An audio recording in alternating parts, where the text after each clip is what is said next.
আসসালামু আলাইকুম। আশা রান্নাঘর থেকে আপনাদের জানাচ্ছি অনেক শুভেচ্ছা। আজকে একটা মজার রেসিপি রান্না করে দেখাবো, একদম নতুন পাট শাকের ভর্তা বা ভাজি। আমি শাকটা ধুয়ে প্রথমে কড়াইতে দিয়ে দিলাম, তারপর পরিমাণ মতো লবণ দিয়ে শাকটাকে সেদ্ধ করে নেব।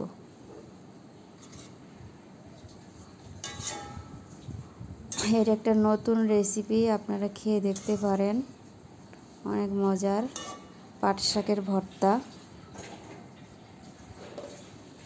আমি সিদ্ধ দিয়ে দিলাম, ঢাকনা দিয়ে 5 মিনিট পর্যন্ত সিদ্ধ করব।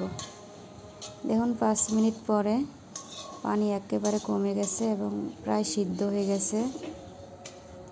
এখন শাকটাকে আমি নামিয়ে নেব।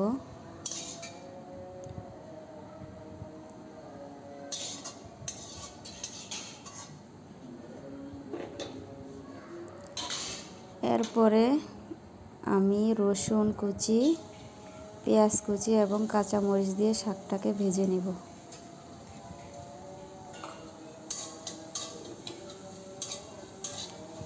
চাইলে আপনারা এভাবেও খেতে পারেন। তারপরের প্রসেসটা আমি দেখাবো কিভাবে ভর্তা করতে হয়। এখন আমি তেল দিয়ে এটাকে সুন্দর করে বাদামি কালার ভেজে নেব।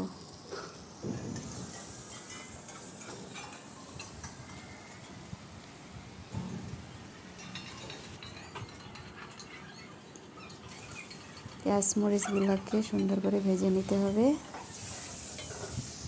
এবং বাদামি কালার আসা পর্যন্ত অপেক্ষা করব। প্রায় হয়ে গেছে ভাজা। এখন আমি শাকটাকে দিয়ে দিচ্ছি। শাকটা অনেক ভালো করে পেঁয়াজ মরিচের সাথে মিশিয়ে নিতে হবে।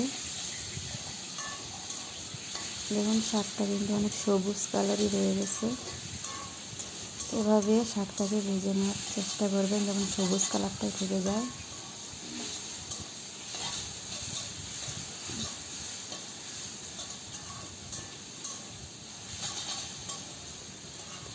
শাক ভাজা প্রায় শেষ।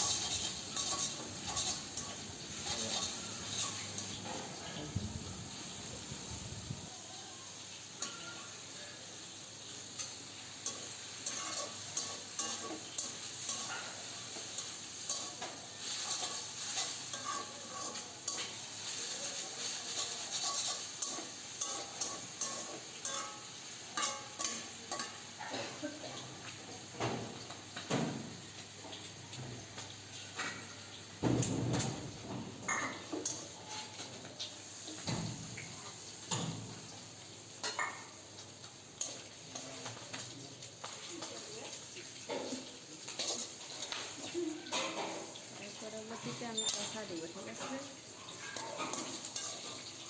কি কইমু না কইমু